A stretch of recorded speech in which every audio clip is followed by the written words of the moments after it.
What's up, y'all? It's Ty. In this video today, we're going to be talking about the latest update to my squad in NBA 2K26 MyTEAM, why I did decide to do what I did, and just kind of the future for my squad in NBA 2K26 MyTEAM. Because you guys got to realize, like a week ago, my squad is completely different from where it is today. Now, let's go through, let's talk about why I made these adjustments and in what this means for me. So the first adjustment was getting LeBron James. Added obviously some Hall of Famers, some legends. I think LeBron is elite. Just does what I need him to do at that small forward position. Nothing crazy, but I don't need Bron to do anything crazy. Play defense, do what I need you to do. In addition to that, I added, some other people to the squad, right? Like, you look at the squad, I don't want to spoil anything, but I've added Penny to the squad last week. Do I love Penny? I feel like offensively, he's boxed. Defensively, obviously, he's incredible, so he makes up for it. But on the offense side of the ball, he is definitely pretty boxed. I also, the other day, did add Stpehon Castle. I got a souped Castle, had, the legend on-ball menace, was pretty souped. Got him for like $250. I just really wasn't loving what he was giving me, so I ended up selling him. I think he sold for like 300,000 MT, so I didn't lose MT on Castle, but I just really wasn't loving it. And so my backup point guard was either Michael Carter-Williams or Jason Kidd. And as much as I like Jason Kidd and think Jason Kidd was better than MC Dub for me, it was time for me to upgrade the point guard position. And I also will say this, while I was upgrading the point guard position, I had an unsellable Raja Bell, I had an unsellable Steve Nash. And so I already had two of the pieces for SGA. Not saying he was cheap, because he still was super expensive, but last night, I did spend basically 650,000 MT on Tristan Thompson. And again, do I love the fact that I had to do this? No. I don't want to, I don't want to say, I sit up here and say I loved it, but MT-wise, I was in the position to do so. And I was looking at my squad with Bron, with, Scotty, with Joel, Bosch, KG. What was that next position that really was a liability to me? And it was that backup point guard position. So I did go and get Shai Gilgeous-Alexander. Now, how much did Shai cost me? Well, got the pink diamond for like $250 for Shai. So that was complete. Outside of that, I got Tristan Thompson for about $650. So now we're already up at 900,000 MT. Got Lu Dort for 100K. Got Steve Nash for a little bit. The rest of these cards probably were 100K, just to be honest with you. So now I'm at what? A million MT. No, I'm at 1.1 million MT is where I'm at with that, because I did snipe a Gallinari for like 4K. And then I had to go get I got to get a diamond from the Thunder, diamond from the Clippers, combined another 100,000 MT. Then I had to get Amis, then the rest. So I'm guessing Shai probably ended up being, for me, 1.3 or so million MT, plus a Hoffbox Raja Bell. So I don't love the fact that I did it, right? Like, I don't. But I was so sick and tired of seeing people with Shai Gilgeous-Alexander move and groove and just watching me sit there stunned. Like, I have no answers for Shai. The way that this card moves is just too ridiculous. And I feel like his upgrade compared to Jason Kidd is massive post-patch. Because Shai's fade going right is fine, but overall, he's not known for his fade. He's 6'6", he's going to dunk the ball well, he's going to shoot the ball well, his catch-and-shoot release is fantastic. And so I just got to thinking for myself, what makes sense for me to go and upgrade my squad? And Shai Gilgeous-Alexander was that answer.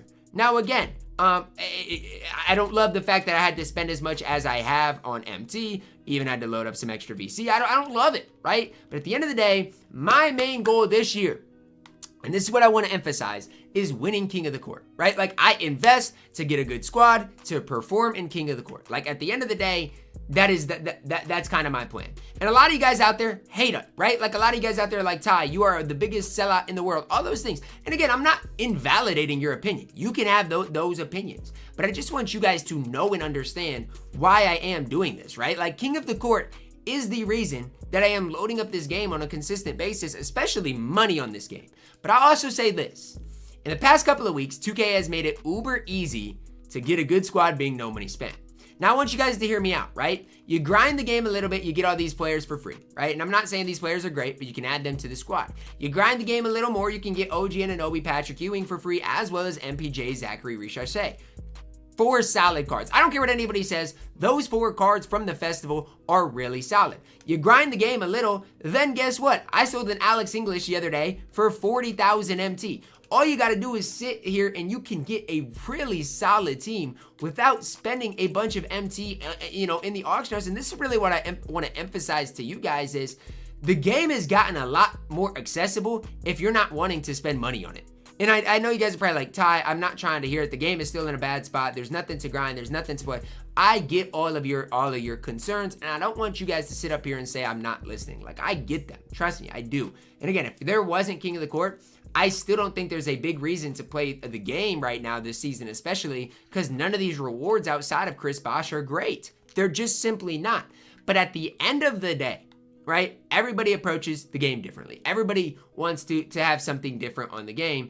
And so for you guys out there, if you want to be no money spent, it's a great time to do it. It is. I genuinely am so serious. It is a great time to be no money spent. If you want the best cards in the game, just know you are going to have to spend a bunch of money on this game. And for me, I literally got an all money spent team.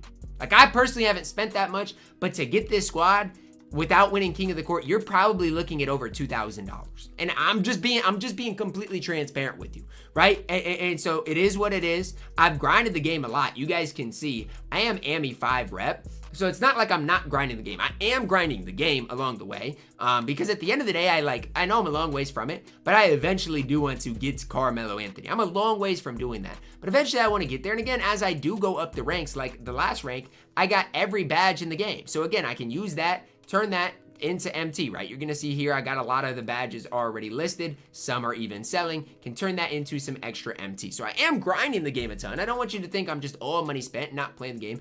I am playing the game a ton, but at the end of the day, I want to put myself in the best position to win in King of the Court. Like, it's really that simple, that easy. And I just hope you guys can at least get it, right? You don't have to agree with the way I'm approaching this year. If you don't, that is okay, guys. Trust me, I definitely get all sides to things, but I just want you guys to know and realize why I am going through and doing what I'm doing. And you guys can see all the legend badges on my cards. Like, I'm trying to put myself in the very best position possible. So just kind of wanted to give you guys an update on the squad, on the next addition to the squad. Yes, another big chunk of change, out of my MT collection. Because again, I had to lock in that MT. I'm never getting that MT back. But at the end of the day, it is what it is. Like, it's tough on this game right now to not lock cards in if you are trying to get the best team in the game. Like, you can get a good team without locking cards in. Like, but the problem is, like, the Wembys, the Dr. J's are just so rare and they're so ridiculously priced that it's just so hard. Like, even Dr. J is 3 million MT. Like, that is just insane. Shai is way cheaper than Dr. J, which again, maybe should be the case, but it's just insane, some of these prices. So that's just kind of the update to my squad. Hopefully it can put me in a position to win King of the Court. That is my ultimate goal with things. You guys can let me know your thoughts on this down below in the comments, guys. Drop a like on the video, subscribe if you are new, and as always, man, I love you guys. Have a blessed day.